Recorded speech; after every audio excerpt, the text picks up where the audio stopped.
Hello, my name is Henry Valenti. I am a docent at the Tampa Bay History Center, and we're doing this presentation for the History at Home program that we have on our website. The topic today is the emergence or the advent of the cigar industry in Tampa in 1885. My grandparents on both sides of my family came to Tampa in the early 1900s. My maternal grandparents were cigar industry workers. They were rollers, tabaqueros. And my Sicilian grandfather started in the cigar industry, but then later became a carpenter and built a lot of the casitas that we have in the Ibor City area. As you can see, I'm not wearing a typical outfit of a modern person. This is actually the kind of clothes that a cigar worker at the turn of the 19th century would wear. It was very common to have white shirts and a vest and suspenders. This is probably special when they had celebrations where the people would go on picnics or dances. A lot of the Spanish people used to like to wear a red scarf. Now, I'm sure that many of you are familiar with the name of Ibor City and recognize it as a community here in Tampa. But probably not many of you know how it got its name. This is Mr. Vicente Martinez Ibor. He was the person that brought the cigar industry to Tampa in 1885. He was born in Spain in 1818. At the time when he was 14 years old, there was a number of wars going on in Europe, and he was due to be drafted into the Spanish army.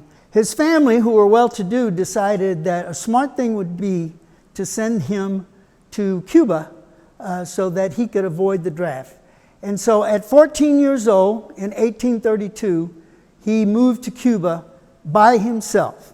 He later became a broker and worked as a broker in the cigar industry. As the entrepreneur that he was, he started by owning a factory and calling it El Príncipe de Gales, which means the Prince of Wales. He did very well in this factory ownership and made quite a bit of money.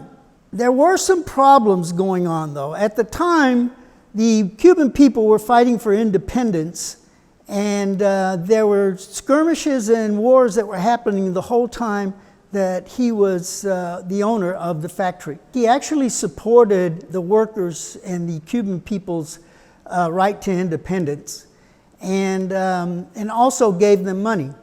Of course, this made him very unpopular with the Spanish establishment. And in 1869, right at the beginning of the 10 Years' War, he had to move on to be able to continue his work as a factory owner.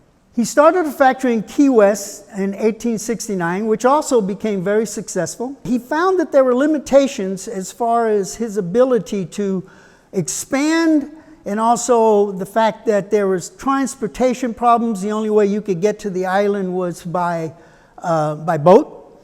Cuba was too close to where the factories were, and whenever there was labor strife, they would move to Cuba and wait till it was over and then come back. As a result of all these problems in the island city of Key West, he was seriously thinking about moving his factories to someplace else in the United States beside Key West. A man named Gavino Gutierrez, who was engineer trained but worked as an exporter in New York, and Bernardino Gargol, who was a jam maker who had factories in Cuba. Gargol wanted to see if he could find some guava trees in Tampa, Florida, and asked Mr. Gavino Gutierrez to go with him as his interpreter. On his way back to New York, they stopped in Key West, and Gavino, who knew Mr. Ibor, had dinner with him and started talking to Mr. Ibor about the great area that Tampa Bay was for starting a factory because of transportation. Mr. Henry B. Plant had just laid a railroad track into Tampa. They had a natural bay, and everything was set up to be able to start a factory over there. Mr. Ibor went to Tampa immediately after that conversation. Of course, in Tampa at that time, there were only about 800 people that lived here. And there wasn't a one of them that knew how to make a cigar. So he had to import a lot of the Cubans and Spaniards from Cuba to be able to work in the factories. That started the big influx of immigrants that we had at that time, of Cubans who were the cigar rollers, the Spaniards that populated the most important jobs and the better paying jobs in the cigar factories, and then later on, Sicilians that had been working laying railroad ties and railroad track from Orlando. So he made his first cigar factory out of wood, he and Mr. Aya, who was a partner of his. And the first cigar factory opened up in the spring of 1886. But in time, it became so popular that Mr. Ibor and the rest of the cigar makers at that time were able to produce in 1929 500 million cigars.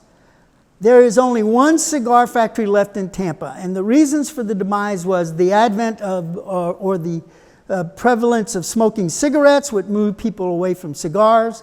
The fact that automation came and the employees went from 16,000 or 17,000 workers to 8,000 workers.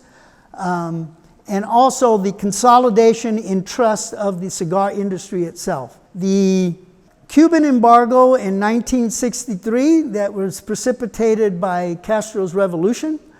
They were no longer able to get Havana leaf, and Havana leaf was very important to making very good cigars that were made Tampa popular because we were able to do what they call Havana Claro, which was a cigar fully made out of Havana leaf.